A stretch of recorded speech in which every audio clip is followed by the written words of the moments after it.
Good evening, everyone. Welcome to our Flannel Farms Family Forum. We have a perfect score so far. There's 4 people watching right this very minute, and we have 4 thumbs up. Woohoo! Look at that. Perfect score.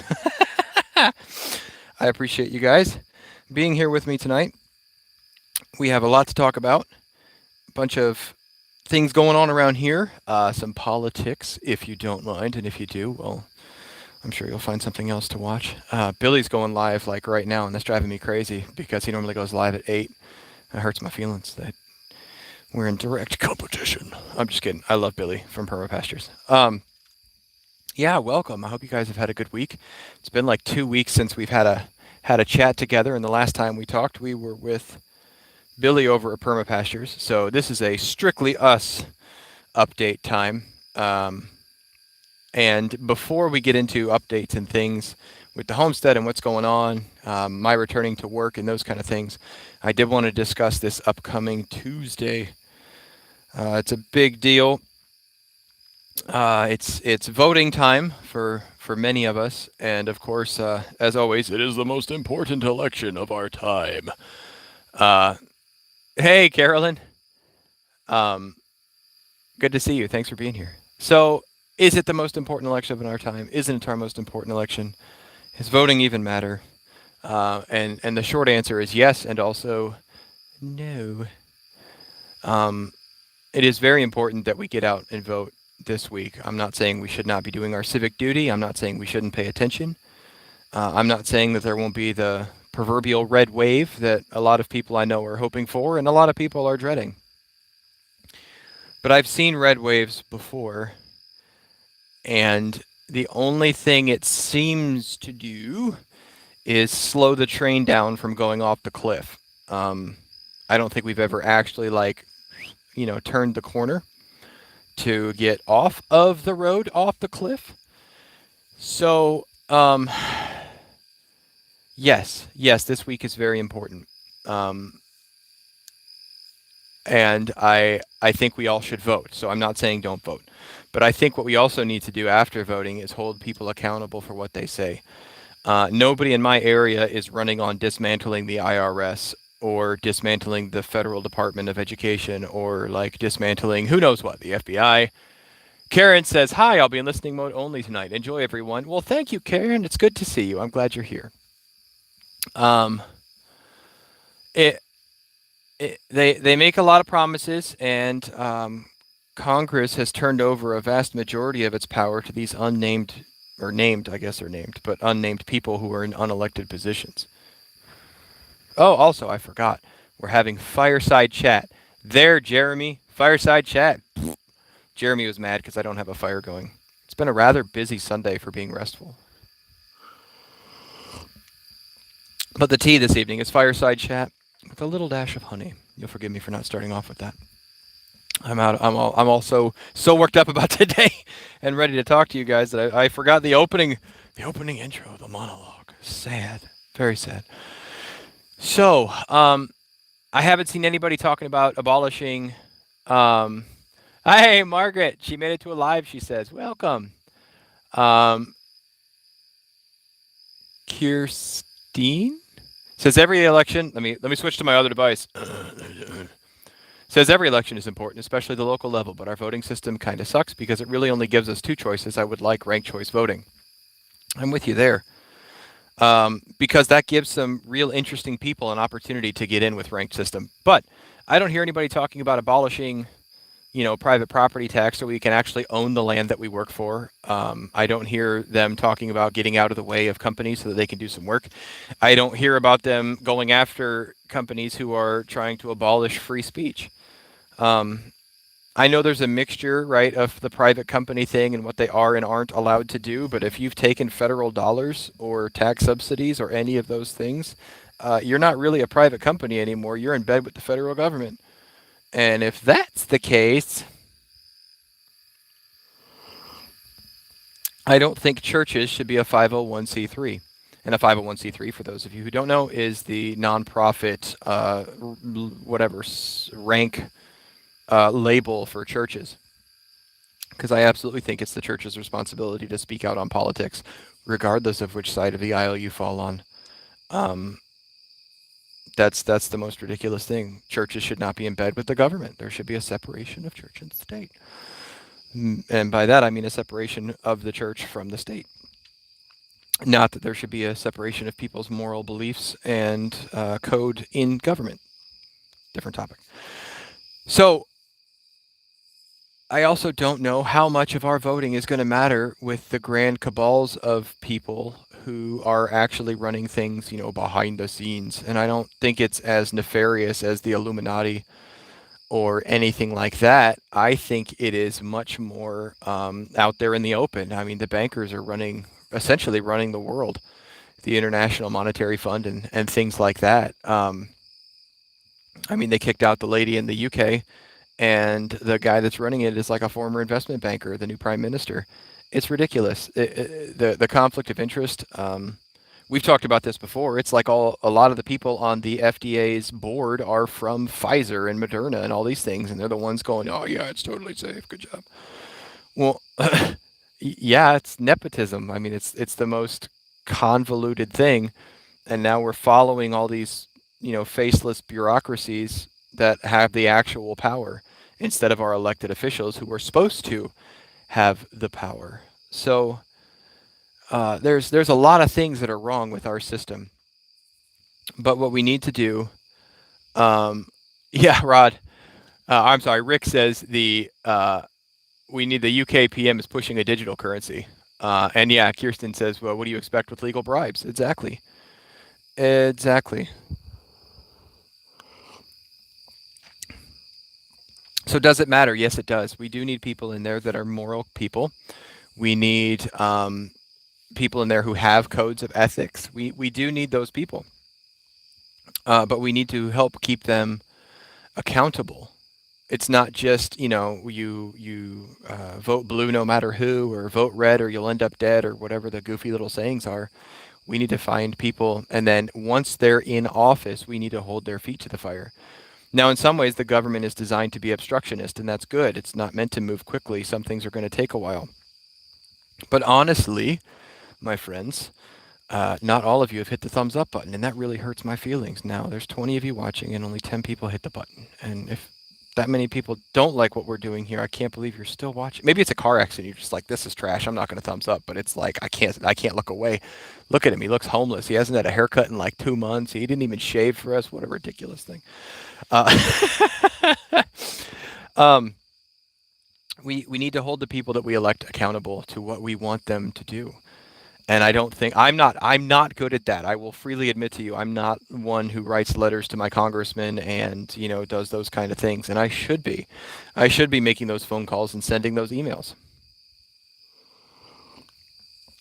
But I think a lot of us, especially a lot of us on this channel, a lot of people that kind of think like we do, are busy about our lives, right? We're out there doing stuff and trying to make a living, and it's difficult to find and carve out time again for something else to be kind of political and active about.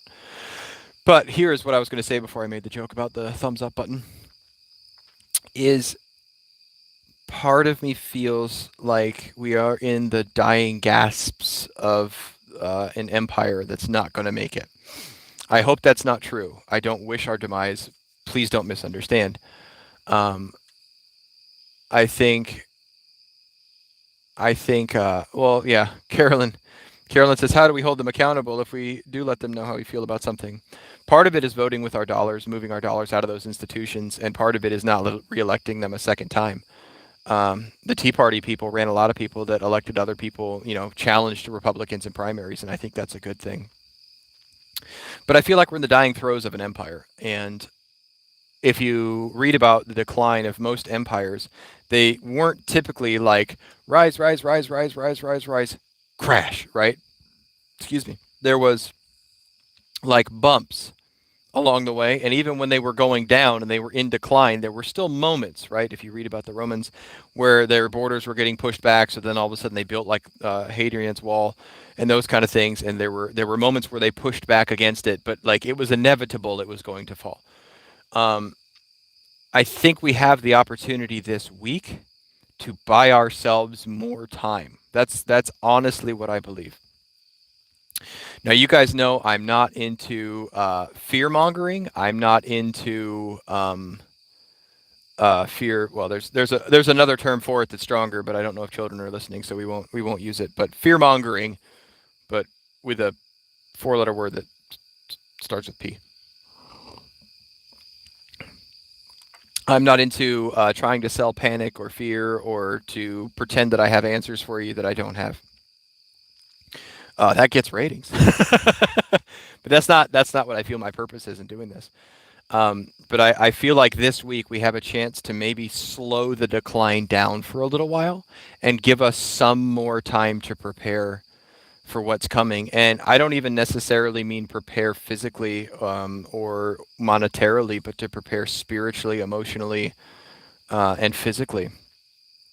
It is important to be prepared um, with food in your closets and things like that. Yes, Jeremy says fear mongering with a PH. That's awesome. Yes, Rick Sterling says generally 200 to 240 years max for any empire. Um, it's yeah. I don't think we have that long left. But I'm prayerful that we're able to maybe have some slowdowns in this crash. I think we've already gone off the cliff. Yes, Margaret says prepare our kids to stand. Absolutely. The ones that are going to be rebuilding it probably won't be us. It probably will be our kids. So we need to be investing in them and hardening them and teaching them what really matters, right? Teaching them the truth, teaching them what's important. So uh, it is vitally important that you get out and vote this week.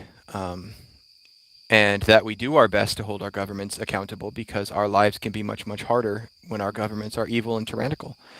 That being said, I don't know if you guys know this, but Google has gotten into partnership with the WHO, and probably even saying these things is going to bring notice to the channel. Who knows what bots are listening? And they're going to help regulate medical misinformation specifically on YouTube. So I don't know how much longer this platform's going to work for me. I don't have any plans to go anywhere. like if this gets shut down, I'm probably just going to quit and go back about my life. But there's the possibility. So buy books, buy things they can't take away from you, um, and don't buy what they're selling. The truth has been so convoluted. Jeremy says Rumble. I don't know. I don't know if Rumble isn't a trap to get all the people in one place, and then they know. Um, but anyhow, please get out and vote this week. I do think it's very important. I think yes, Carolyn. Carolyn says we can all meet at freestudying.com. That's as long as they're allowed to host it. Um, and not to be negative, just they hold the keys to the kingdom. So this is one of the reasons why church and finding people who are like-minded, going to church, finding those people is so incredibly important because if they shut all this down, the only people we're going to have are going to be the people close to us and local. So find those people. Find the ones that are of the same mind. Sean! Sean says, Brian, hello. Um, so Michelle says, I'm going to vote. However, it is a choice of two. Judges matter, and I'm voting for Second Amendment pro-life. Amen. Absolutely. That, like I said, there have been some good things that have happened because of voting. There are like judges getting put in place that realized murdering children is a bad thing. So it's yeah. Phil says your Constitution is the solution. Your Bill of Rights is born from English law, common law, the Magna Carta, and God's law. Agreed. It is, but they're not paying any attention to it. That's kind of the problem. The federal government should be so much smaller than it is, and the rights should be passed to the states, and the ones that aren't in the states are ours. That's the way it was supposed to work, but it's gotten so messed up. It's ridiculous. Greene County Agroforestry says one of the candidates on the ballot is going to get elected whether you vote or not. So make sure you vote. You can, so you can consent to whatever government you wind up with.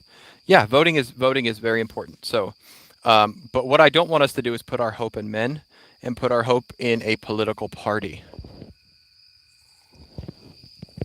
Because our hope in man is misplaced. Man is desperately evil and totally depraved. So we put our hope in God and God alone. I think our country is under judgment for some of the things we have done, both here and overseas. And I don't think people have repented yet. So I think as long as that's going on, we're going to continue under judgment and it's going to collapse. Um, yeah, Sean says vote for the color boot you want on your neck. That's hilarious. So yes, our hope is in God. That's right, Carolyn. So I think when the Israelites went back to rebuild the wall in Jerusalem, and they were sent by the king, he said, "Here's a bunch of money. Go rebuild the wall." And they were rebuilding the walls. First of all, they rebuilt the wall that bordered their own house. Right? God knows human nature. He ordered them to build the wall that backed up to their own house because they were going to build that wall like nobody's business because it was their house right there. Then if they didn't build it, you were getting whacked, right? So they did that, and they built with a brick in one hand and a sword in the other. I'm not advocating violence. I'm just saying that we need to be prepared. We need to be building. We need to be remembering, but we need to be prepared. And I don't, not necessarily with the sword, but preparing for the inevitable collapse, further collapse of our empire. Because something's going to come up in its place. It always does. Something springs up somewhere. And hopefully, if we are stuck in a zone that has tyranny, then we are able to fight against it. I'm thinking of very much of World War II when the Iron Curtain fell. And if you were on one side or the other, your life was one way or the other. It was that fast. Whammo, it was over. It was egregious. We should have never agreed to it, but that's another whole new conversation. I don't see why something similar here can't happen. And you don't know what you're going to get stuck with. You don't know what you're going to get stuck with. So if you're on the side of rebuilding and you have those freedoms, go for it. And if you're on the side that's going to end up having tyranny, then you can be a light inside that tyranny. So do get out and vote. Pray for our leaders. The Bible does say when we leave wisdom, wisdom leaves us. So if that makes you wonder what's going on, Joe Biden, I think it was this week, said that coal-powered plants aren't reliable. And it was just the most ridiculous thing I'd ever heard. One of the reasons that they're having a hard time with coal plants is because of all the laws that the government has put.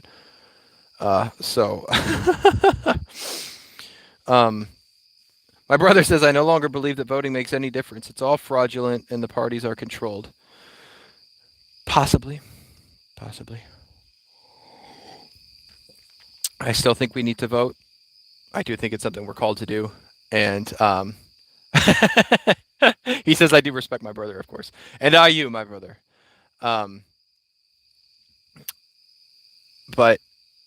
it is something we should be involved in. And I don't know. I mean, the cabals and the elites and all those people owning stuff, sure. But we have to do what we can do, and that is what we can do. It's something we can do. But much more importantly, is praying and living our lives in accordance with God's will than the government. But I'm hoping, like I said, that in case my brother missed this part, this is super vital, that while this empire is on its way down, that we have moments of reprieve, or at least it slows down so more people have time to prepare. That's why I think primarily right now voting is important. So that's the end of the political scheme of things. Now we're talking about getting around with people and building your communities and being those sources of light. Did I tell you guys about Reformation Day? I don't think I did. We had 2 Reformation Day parties here. And we had one for the homeschool group that we're kind of trying to be a part of here. And then the other one we had for like all of our friends. I did tell you about it. Oh, I told you about it already. Man, I was so excited. Oh, well. Maybe I'll tell you again. We had almost 100 people here over Reformation Day weekend. And that was just incredible to see that many people come out and visit and have the same type of mindsets and stuff. Of course, there were lots of different personalities and lots of different goals that people had, but it was wonderful. Well, if I already told you about that, then we'll move on to pig butchering. Because that was the other thing I wanted to talk to you about. And it was something, yeah, Margaret was there. She said it was awesome. It was such a wonderful time. It was so amazing. I have to tell you guys, even if I did already, I don't care. I'm going to tell you again. Um, we had 75 people here, and it is there were, gosh, I can't think of how many kids. Easily more than half were children, and there was candy, which is poison, and it was delightful. And there were carnival rides and hay rides and games, and not carnival rides, carnival games. Do you know how many candy wrappers I picked up after those kids were all done? Two. I picked up two candy wrappers out of that many children running around, having a blast, and like it was just such a testament to good parenting.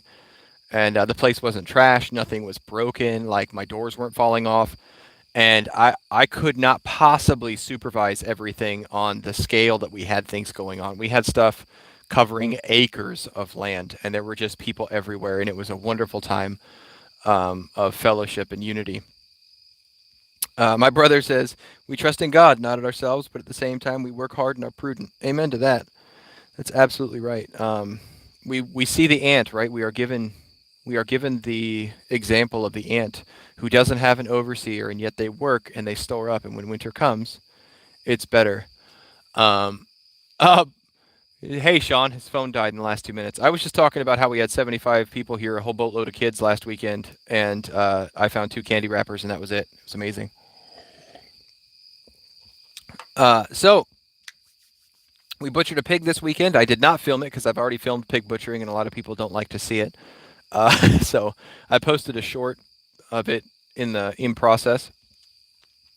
One of the cool parts about building community is one of the people that came out to butcher the pig. Well, two people came out to help me with the killing and eviscerating process, and that was my cardiologist, my regular cardiologist, not the surgeon, and Richard from the channel, who turns out lives like 30 minutes away.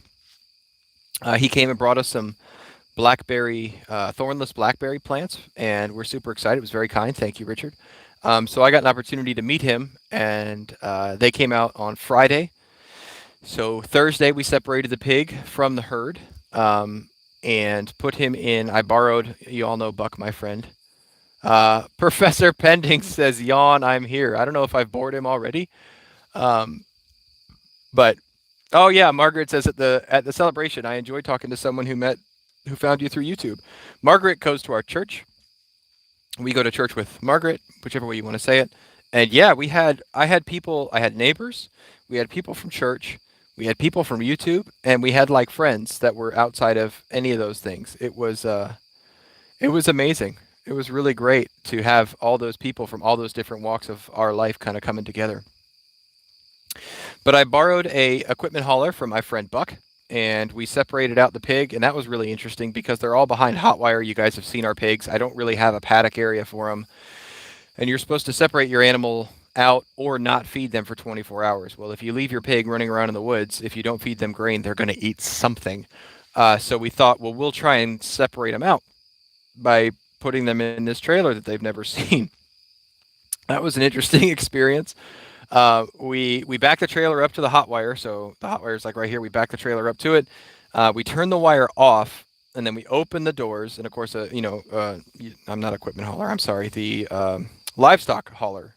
It has a very low floor, so the animals can get in and out. And we hadn't fed them already since the day before, so they were really hungry. So we were like shaking the feed bucket inside this really small enclosed trailer. Uh, and Sally, our girl, she jumped in there, no problem. None of the other pigs would come in.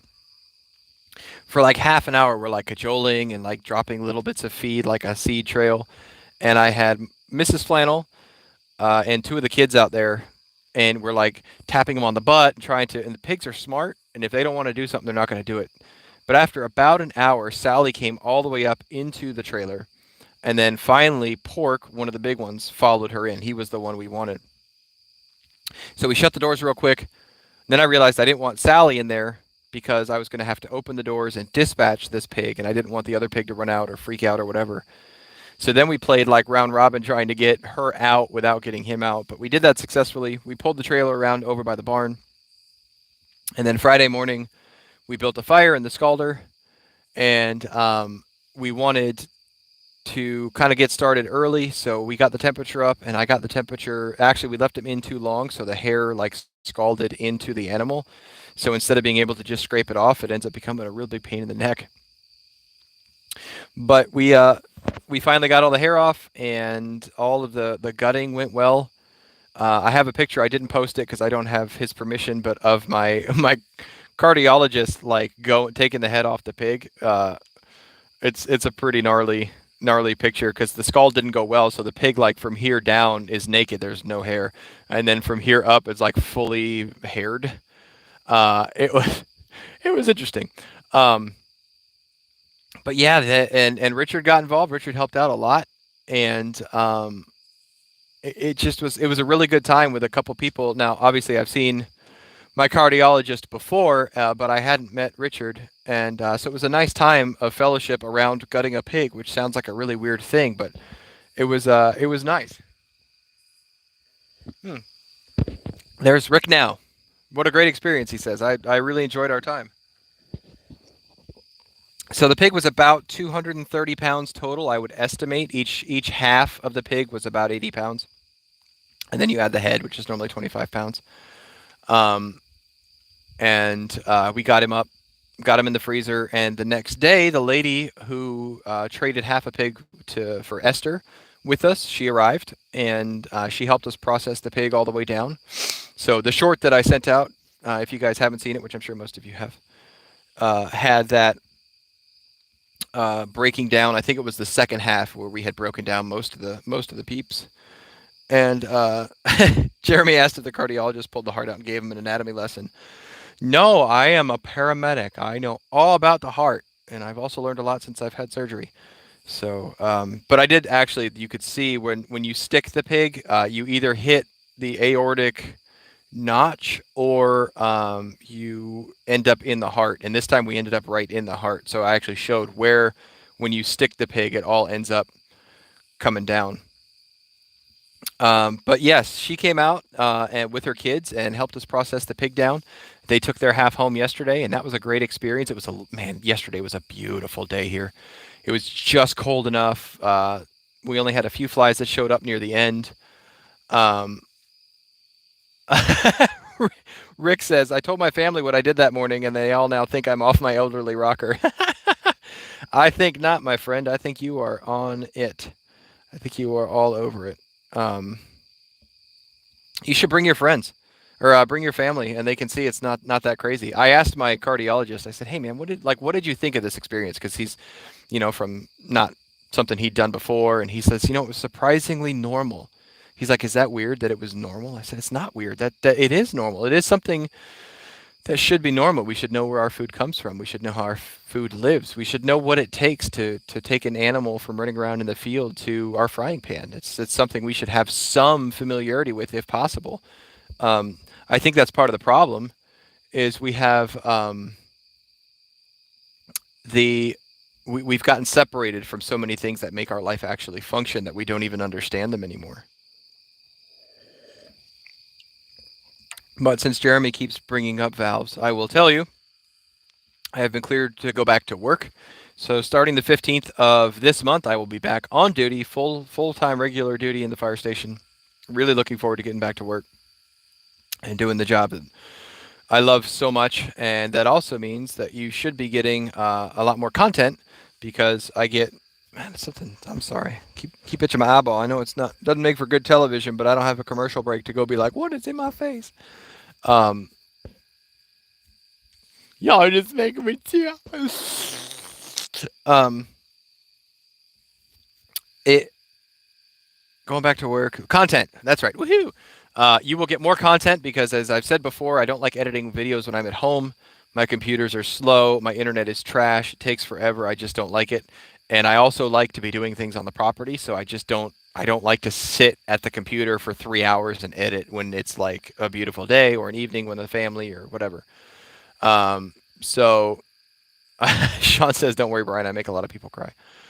Um, Jeremy asked how I'm feeling. I'm feeling like 95%. My energy is still great. I think actually the problem now is I've lost a fairly significant amount of muscle mass in the past almost 2 months. My shoulders aren't nearly as square as they used to be. So I'm actually starting tomorrow. I'm going to start lifting weights again to kind of get back into the swing of things. I've lost. I'm still about 10 pounds lighter than I was before I went into the hospital. I feel like I've lost more than that, but it might not be. I told my wife the reason I don't look even thinner is because the valve they put in me is like made out of lead. The new, not valve, but the device they put in me, it's really heavy. So now I still weigh the same, even though I look smaller because of the parts they've added to me. Um, but I'm actually really excited about going back to work, and I'm excited about creating content again. We still have the chainsaw video that I haven't released because I haven't edited it. But I am very excited about this new flower farm idea and the new Christmas tree, harvest your own Christmas tree farm that we want to do.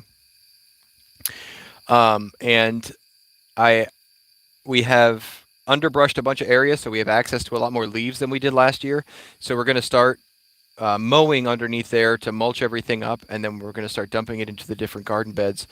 We're shopping now for landscape fabric for some of the places in between where the flowers are going to go. My middle daughter is working very hard with Mrs. Flannel on the layout of it, what they're going to grow, how much, how many. And we're going to obviously bring all that to you guys. Somebody sent me a link, I think it was Carolyn, to You Can't Eat Grass. It is a uh, DeWitt Sunbelt woven landscape fabric. Screenshot. Thanks. Thank you, brother. Um, You Can't Eat Grass is a YouTube channel about some people that tried to start like an organic food farm, and they ended up with a flower farm, and they've been doing it for 4 or 5 years now, and they really enjoy it. So that's something that we're going to branch off into and try and get rolling. So you're going to see a lot of it from the ground up, the laying out of the beds, the restoring the soil. Low hoop houses. We're looking into a big hoop house, but we might not do that one until not this coming year, but the next year. Low hoop houses are much more inexpensive, easier to do those kind of things. So we're looking at low hoop houses, raised beds. There's going to be a lot of gardening, a lot of gardening. In the midst of trying to grow our own food still and keep up with our own processes, the the big drive to keep making food, besides the fact that we don't know what is coming down the pike with prices and things, is there have been some studies released here lately where the more processed foods you eat, like the lower your intelligence is. And I ain't trying to raise the dumb kiddos. Um, so we'll see how that goes. But agriculture says maybe a geothermal greenhouse in the future. Maybe. I'm open to just about anything um, that I can do. Um, yeah, my brother says I don't like being controlled by a mob, and he says great food definitely improves behavior. It really does. There's something to be said for all the trash that is told to us is food, which is one of the big reasons we're doing this. I'm hoping to get, excuse me, um, I need to get I need to get an acre cleared this year of something or somehow, because I want to get a year's worth of Christmas trees in the ground, or an acre's worth, excuse me. We want to clear 6 acres and then have an acre each year planted, so that way it does it. That's the hope. That's the hope. Big things coming. I'm really excited about it. The thought of making the property help pay for itself is very exciting. Um, so I'm really like anxious to get started. And right now that I'm feeling good, I'm going to end up going back to work when I would have all this time to work on stuff. So I feel like the next week or two, I really have got to put my nose to the grindstone. I've got all that poop and chips in the front that has to get moved. We have, yeah, we have a lot of things. My brother asked about a greenhouse. I built that greenhouse last year, and all of the um, plastic has now finally blown off. And I don't think it blew off. I don't think I used enough nails holding the plastic down. I don't think the plastic necessarily degraded, but I didn't get to fixing it. Uh, Cowboy. Well, hello, hello, are you? Look at those big hair, cowboy. Woo. Um, welcome. I'm glad you're here, and I am doing good. Running joke with cowboy about hair. So yeah, we have. I mean, there's just so much. There's just so much to do. And that's honestly one of the reasons why I haven't been filming. You'll forgive me. It's just been I've been so happy actually to be outside, feeling good, not feeling sandbagged that I just haven't wanted to add one more thing. I've just kind of enjoyed. It's almost been a break, even from YouTube. I've enjoyed our live streams, but I kind of tried to simplify things and bring down the amount of stressors that were going on. So um, we're going to convert the greenhouse that is no longer a greenhouse into more of a tool shed. So in the kitchen garden area, if you guys remember, we have that red roofed structure. Um, and why, thanks, Mike. How are you? Mike says, "Nice looking porch there, Brian." Mike was one of the people that came out to our Reformation Day celebration, so we got to meet him and his family and his. Well, we'll just say family. We won't get into details. It's not my place to give away people's details. You know what I'm saying? But it was really cool. Bill Elrod was also there. I know he doesn't mind me saying that he was there. It was great, great time on Reformation Day. But we have that little red roofed garden shed that's fallen apart. Even the roof, it's that asphalt looking, corrugated looking asphalt sheets have gotten brittle. Evie, welcome. Says glad to make it to a live stream. I'm glad you're here. So the framing on it is actually kind of bad, but the framing on the greenhouse I made is actually still really good. So what I think I'm going to do is take all the plastic off the greenhouse, and we're going to put a roof on it and some sort of wall system and turn it into the new garden shed. It's not actually in the middle; it's over to the side. So it's out of the way of kind of some more primary growing area. So um, we're going to take down that little garden shed and then transfer everything to that one, and then over in the new garden area and where I hope to also grow flowers, we're going to turn what we used to call Lucy's barn, the big pole barn, into another gardening area so that we can kind of keep everything squared away. Uh, the former kitchen garden this next season is going to be the new flower garden area. That's going to be our test area. We are sending our soil off to get sampled and tested, not only for the flowers and stuff like that, but also for the Christmas trees. So we're going to pull a bunch of different samples from different places. Um,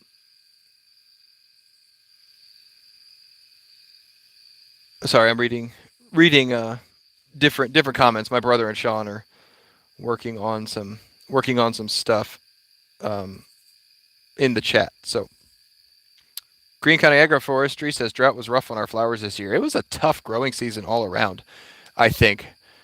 Just weird weather and the yeah, it wasn't good. If you guys saw our potato harvest, not good.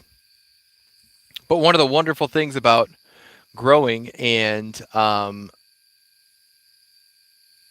growing food, growing flowers, whatever, and the first year of being here is learned we learned so much this year.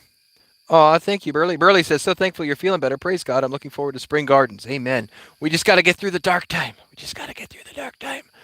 Um, we're really excited about all the stuff that we learned last year from growing on this property specifically, even though it was a tough growing year, and kind of what we enjoyed, what we didn't enjoy, what crops did well, what crops didn't do well, how much time and effort we're going to put into some things. There are some we really like potatoes. We would use potatoes in just about every meal, but they did not grow very well for us. That doesn't mean I'm giving up on potatoes. It just means it was a bad season. So I have to learn how to adjust and have kind of like a backup plan. So I need to have two or three different things in bulk that are, if this doesn't work, what is my backup plan for that type of thing? Our squash did really well, except for the squash bugs got to them. So what we're going to do, instead of rebuilding that greenhouse, like I said, we're going to convert it into a the tool shed out there, the garden shed, whatever you want, the cabin now that we were going to have be our pantry is now more so going to be the garden. I mean, it might still be part pantry because there's like 2 freezers in there. Um, we're going to use that as a greenhouse, and I think we're actually going to get some grow lights and use that for um, the new place to start. Because I think part of our problem was we didn't get things big enough before we transferred them to the ground, and the grass just went crazy. Oh, something else I learned. We were using leftover hay and hay from the chickens areas and things like that to, for mulch, for in between gardens, for beds, for whatever. And the hay, we learned, has a lot of um, seeds in it. So we might have inadvertently um, put any shares in Christmas Tree Farm. Um, hold on, Professor. I'll get to you. We need to get them taller, and then the hay, the seeds in the hay, I think we ended up uh, planting basically our own grass by using the hay. We read a couple books, and one of the books recommended straw instead of hay, even if like the hay is used or the hay is old or the hay is whatever. Um, so we've now taken the straw from the hay ride, which was a straw ride, and we're going to be using that instead of the hay.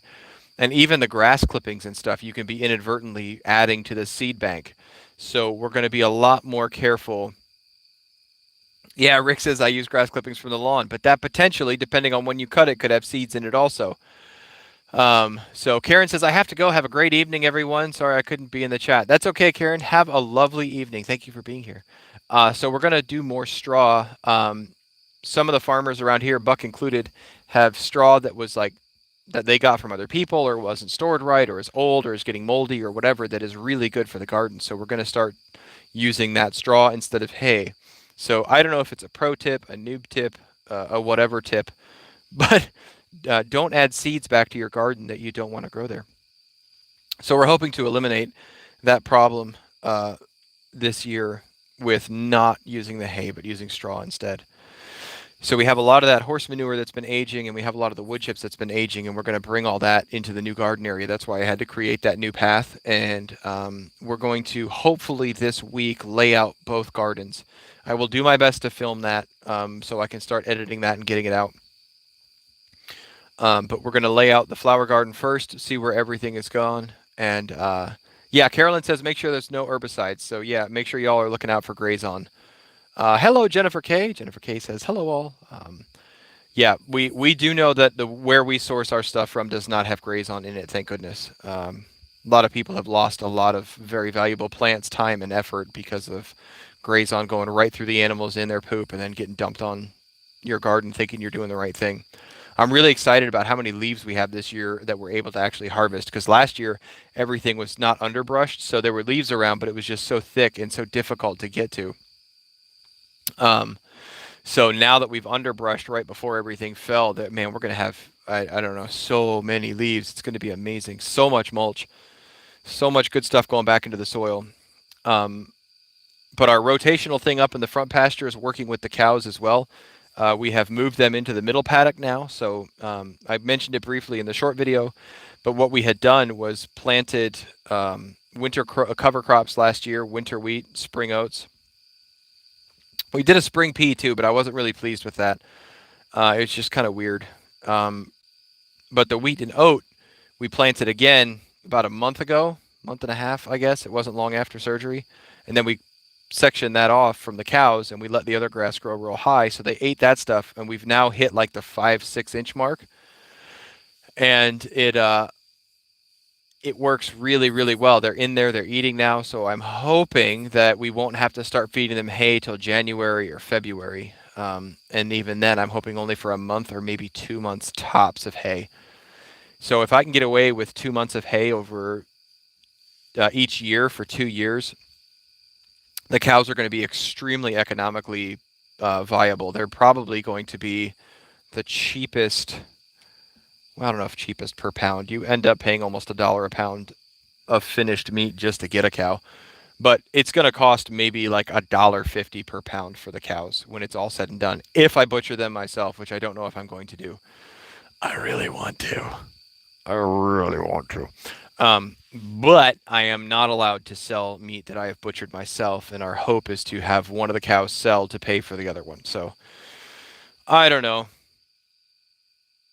I'm sure we will follow all the rules and regulations that are required by the government. You know what I'm saying? I'm sorry, Greene County Agroforestry says some farmers use Roundup to kill their grain crop so it dries fast. Yeah, geophosphate residue may be left in the straw. They're doing that, so definitely make sure of what you're getting. Yeah, and I don't know how. Yeah, no, Sean says you're not selling it. You're giving them beef, and they're donating this weird green stuff in exchange. Actually, Sean, what I'm doing is I'm selling gently used vacuum bags already filled. That would work, right? That could be a thing. Hey, I have this 1 pound bag. You just have to take it home and clean this stuff out of it, and then you can use it.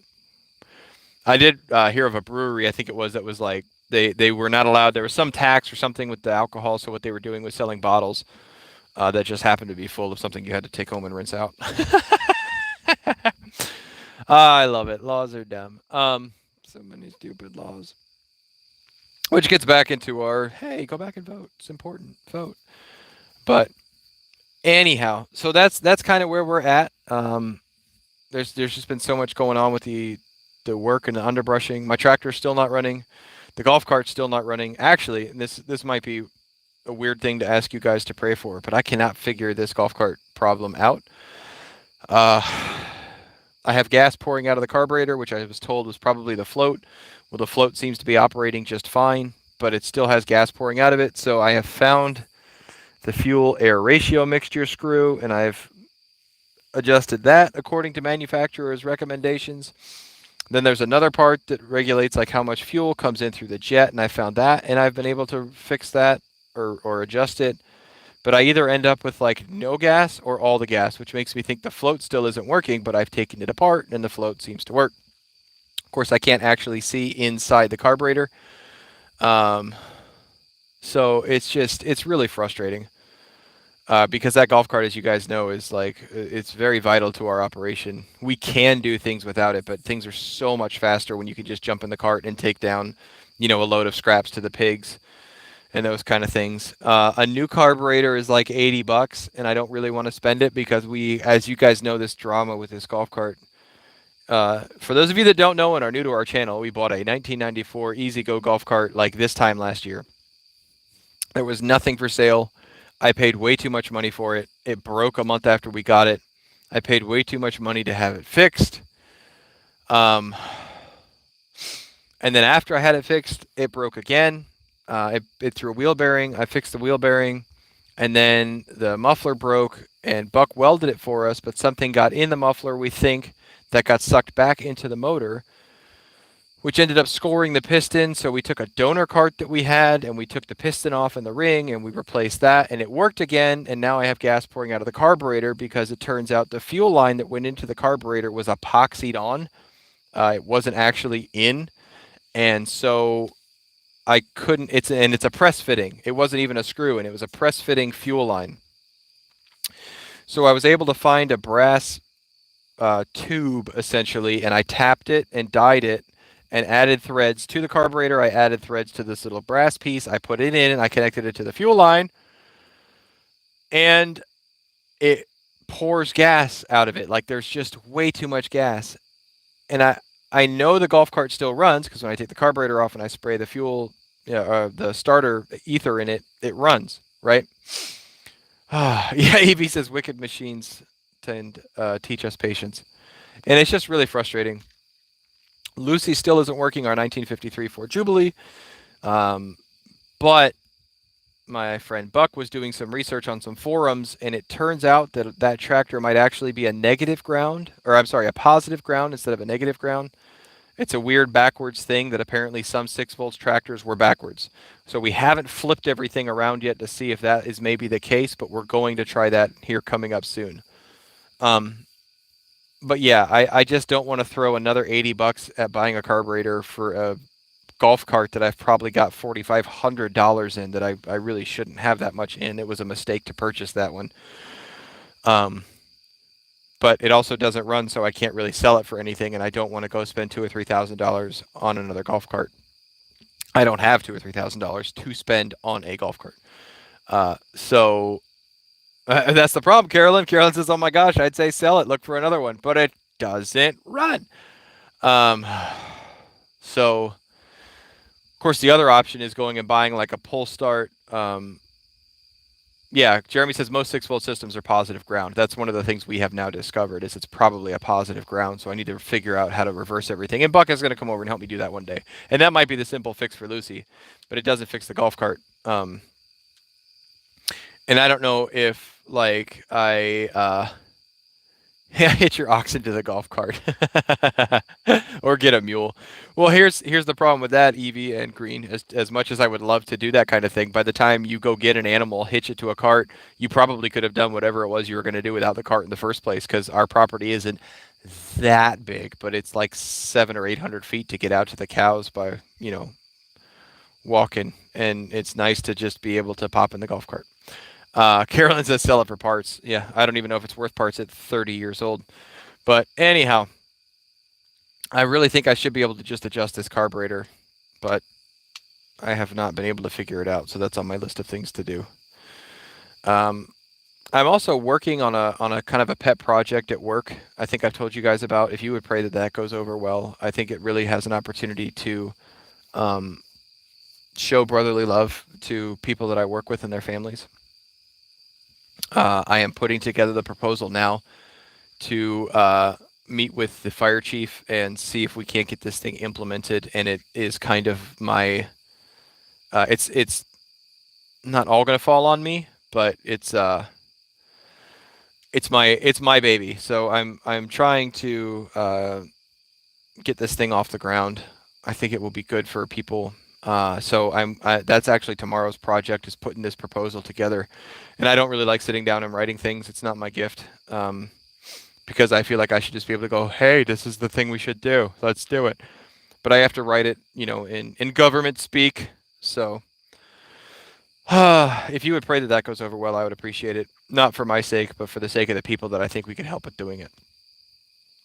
But, my friends, please don't forget, as our time this evening comes to a close, because it's almost 8 o'clock and I'm hungry. Regardless of what happens tomorrow, like we said before, our hope is not in man. Our hope is not in governments. Our hope isn't in the Constitution. Our hope is in God and in faith in Jesus Christ. Because Jesus Christ came and died, lived a perfect life, paid the debt we couldn't pay, died on the cross, rose again, and now has the keys to death and hell, we have hope. We have an eternal hope. This is not our country. We might live in America, and I don't know where all of you live, so some of us live in America. But this is not our country. This is not our ultimate home. This is not where we are meant to pour our efforts in. We got to be in it, but we don't have to be of it. So while we're in it, let's do our best to be good stewards of what we have. Let's pray for our government as we've been told to. Let's pray for our leaders as we've been told to. But mostly, let us dedicate our lives to the kingdom of heaven, and all the other things will be added to us. We are told that we can endure all things through Christ who strengthens us. So let's have our hand to the plow, as it were. Let's be ready to do the hard things that might be required of us or our children. Let's raise our children. Bill Elrod says, didn't get a notification on your live stream. Well, make sure, my friends, that when you are allowing notifications on YouTube, and I know all of you are subscribed to our channel, make sure that little bell is activated on our channel, and hopefully you will get notifications when we do something. I do my best not to overpost because I know notifications can get old. So I always try when I do a live stream to put it out 3 or 4 hours in advance that it's going to be on. So especially Sundays, well, now that I've been off, but Saturdays or Sundays, if around 3 o'clock in the evening you look at our channel, it should tell you if we're having one coming up. I don't really do spontaneous ones. I try and make sure it's 4 or 5 hours in advance. So that's something you can do. I started an email list for a while of sending people, when I was going to do a live stream, and then I forgot who they were, and then I realized one of my friends who was on the channel reminded me that because I didn't blind CC people, everybody got everybody else's email addresses, and that I shouldn't do that. So I just quit doing it. I'm sorry. If you have to catch the replay, mi apologios. um, Green Agro says, I don't living in America. I live in Oklahoma, which is currently under occupation by the vile United States of America, but the kingdom of the wicked is coming to an end soon. Praise God. Yes, our time here is brief, right? The grass withers and the flower fades, but the word of the Lord lasts forever. So let's be about the things that last forever, and be careful. Be careful with what we have, and do our best to be lights in this dark world. So, with that being said, have hope, my friends. Have hope. It is not over. It's not over this week. It's not going to be fixed this week, and we don't have to be stressed out about it either way. We can enjoy the things that God has given us. There's plenty of evil in tomorrow. We just need to worry about the evil in today. So be about God's work. Be about raising your families. Be about being a good neighbor, and we'll let the chips fall where they may. May God bless you and keep you this week. Thank you for being here. We'll see you next time. Bye.